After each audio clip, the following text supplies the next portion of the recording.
So, I first wrote a review for this game a long time ago. It was sometime late in 2018 after Artifact had been revealed, because I had written a joke about how both were games that nobody really wanted, but would probably end up playing anyway. However, it seemed like not a lot of people played this game, and Artifact has tanked like a rock in a pool, with the hopes and dreams of every Valve fan tied to it. Which is a joke that will more than likely age poorly with the release of Half-Life VR still to come, but we'll just see how that goes, won't we? But what about Bridge Constructor Portal? You've probably seen it thanks to these two, and you probably left it at that. So have I come to tell you that you've missed out on some masterpiece of a game left behind by the cruel nature of our ever-growing thirst for media? No. It's really frustrating because it's not that the game is bad, it's that the game isn't very good. And if you're wondering why I'm getting so upset about a game that's just alright, I'll do my best to try and explain this to you. Bridge Constructor Portal is made by a studio called Clockstone and published by Head Up Games.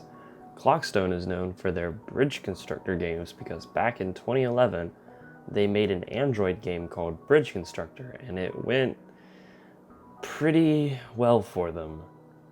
Now at this point, I can assume they had two options. They could go back to making mediocre third-person sci-fi fantasy hack and slash games, or they could make more Bridge Constructor games and just keep doing that. Yeah, they made more bridge building games. Bridge Constructor Portal is their fifth bridge building game, and when you've been making basically the same thing over and over again, you tend to get kinda lazy about it, and that's what this game is. It's lazy. Starting Bridge Constructor Portal, you have a little introductory sequence that shows a line of bendies answering an interviewer's questions. Get them all right, and you get to move on to the main menu. This is the first example of the game leaning on a hope that you've already played the Portal games. It's nothing difficult, it's just that if you're reading this out of context, it doesn't make any sense. Moving on to the first puzzle, and the game immediately breaks the first rule of Portal and other Valve games. Watch this first puzzle from Portal 1. You wake up, you get some instructions on how to move, some world building, and first explanation about how portals work. Then you go into the puzzle room and you're greeted by a locked door, a box, and a button. It's a really simple puzzle that teaches you that boxes should be used on buttons and buttons can unlock doors. At no point during this does the game wrestle control away from you to tell you exactly what you need to do and how to do it. This game, however, doesn't do that. Starting the first level, you have to sit and listen to everything GLaDOS says. The game also makes sure you don't have any fun by placing your first bridge exactly how they want it. And if you happen to know the control scheme ahead of time like I did when I reset my progress to play the game again for footage, too bad, because the game actually locks you out of doing anything other than this exact set of instructions. And you know that key part of Portal where GLaDOS talks to you at the start and end of every test chamber? GLaDOS talks a lot in this game too. It's just that if you're listening to GLaDOS, you aren't playing the game.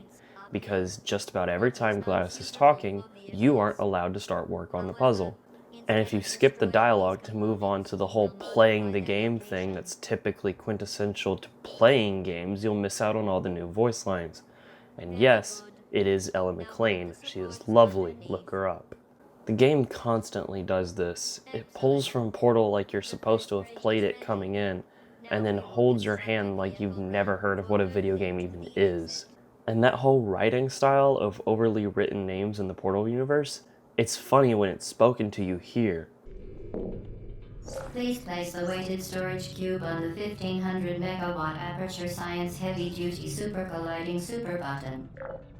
It doesn't work the same here because instead of actually playing the game, I have to sit and wait for the long explanation to finish before I can do anything. This chamber will include untested testing apparatus. Previous tests have shown that applicants who are more anxious about the increased complexity will take comfort in the following sounds. We can see from your biofeedback monitor that your mood has nearly improved to acceptable limits. Good. The red, heavy-duty super colliding super button must be permanently pressed to hold the door open. There is also a vital apparatus vent. When activated, it drops a weighted companion cube. If you've been paying attention, the solution should be obvious. As the case may be, good luck. The few times GLaDOS makes you sit down and listen to what she has to say, the game is actively showing you new mechanics, and the timing is designed in a way that when you go down these stairs, the portal's net cycle is your exit cycle. Only twice in the game's first 20 levels does the game give you narration that doesn't get in the way of playing the game. And most of the time the game doesn't even talk to you unless there's another tutorial for some new mechanic. During the development of the first Portal game, the developers realized that puzzles by themselves didn't make for a good game because there really wasn't anything driving the player. Without GLaDOS, there was no real failure, no cost to mistakes, nothing overall to fear, no larger goal to strive for, and hence no real reason to advance. In Bridge Constructor, GLaDOS is here in name only. You could remove her and nothing would change. She has no bearing on anything going on in this game's world. Remember, this is you. And it is suggested that you are completing these tests on here. And since GLaDOS is telling you what to do while testing, it has no bearing on what's going on here. Whoever this is the one really calling the shots. And to really drive home how lazy this GLaDOS interpretation is, the looping talking animation here is the exact same animation from the end of Portal 2. Nobody murdered me, or put me in a potato, or fed me to birds. I had a pretty good life. And then you showed up. You dangerous, mute lunatic. So you know what? You win. Just go. I saw this and I immediately recognized it and then jumped into Portal 2 to make sure I wasn't seeing things. It's the same thing. The really frustrating thing about it is that Portal and bridge building puzzles have the same sort of design philosophy. Each test works on a set of rules and requires some of the same solutions to solve each test. Both of them are physics dependent, both use binary lock systems, both use pits of acid, and both use dangerous testing elements such as turrets and energy balls. How the tests are designed to play with those rules is what gives them variety. But while the Portal games use narration in order to give the game context, here, you just sort of have to make these bridges because the game says so, which makes the game really tiring by the end of it because bridges don't get harder as much as they get longer. And when you're making the same kinds of bridges over and over again, except this time it's longer, the game really starts to wear thin. I honestly have never completed the final level because the first time I saw it, I took a good look at it to try and understand what I was looking at, only for me to say hell no and close the game. In my opinion, the worst part about this game is its problematic difficulty.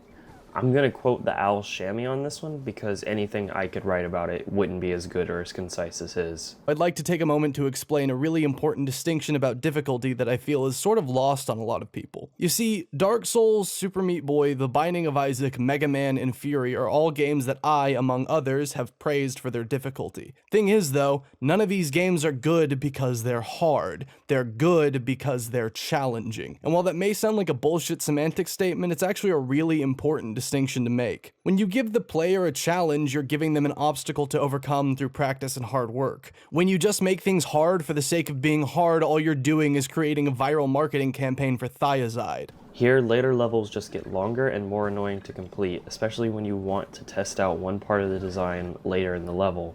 Want to see if the last part of your bridge holds weight? Well, there's no fast forward button, so you'll have to sit there and wait for the trucks to make it to the end. What's that? Didn't work because you didn't support a few pieces here and there? Well, fix it and watch the whole thing over again.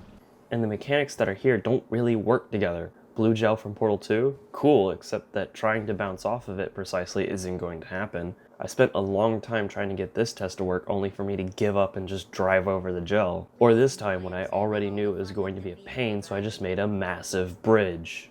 And this little hidden mechanic of resting parts on the level floors is something I can't decide on whether or not is good for the game.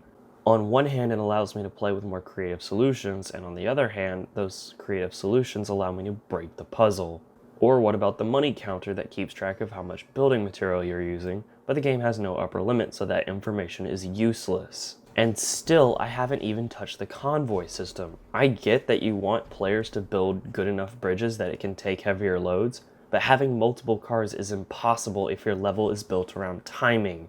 Take this later level where the path of the truck crosses over itself many times, so the bridges have to be really short.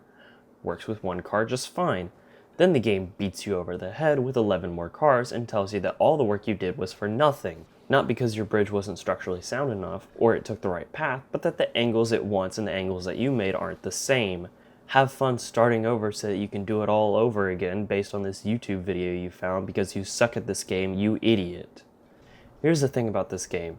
As much as I've beat down on it, I still don't hate it. It just really disappoints me. Here's a world with incredible storytelling and puzzle potential, and this is the best they could do. You've got the okay from Valve to make this game, and all you can muster is a couple references and gameplay elements. Why couldn't this be set in line with the game's canon? You can make the person in charge of testing run parallel to Portal 2, where after learning the core concepts with GLaDOS, Wheatley gets put in charge, and all the levels become disjointed like in Portal 2. Or better yet, have it be set with Cave Johnson and have no portals, because I can't come up with a reason for a company that has more or less perfected the use of portal technology to be researching the design philosophies of bridge building. Then the game could end when Cave Johnson fires you because the portal team got their stuff working and there is no reason to build a bridge across a gap.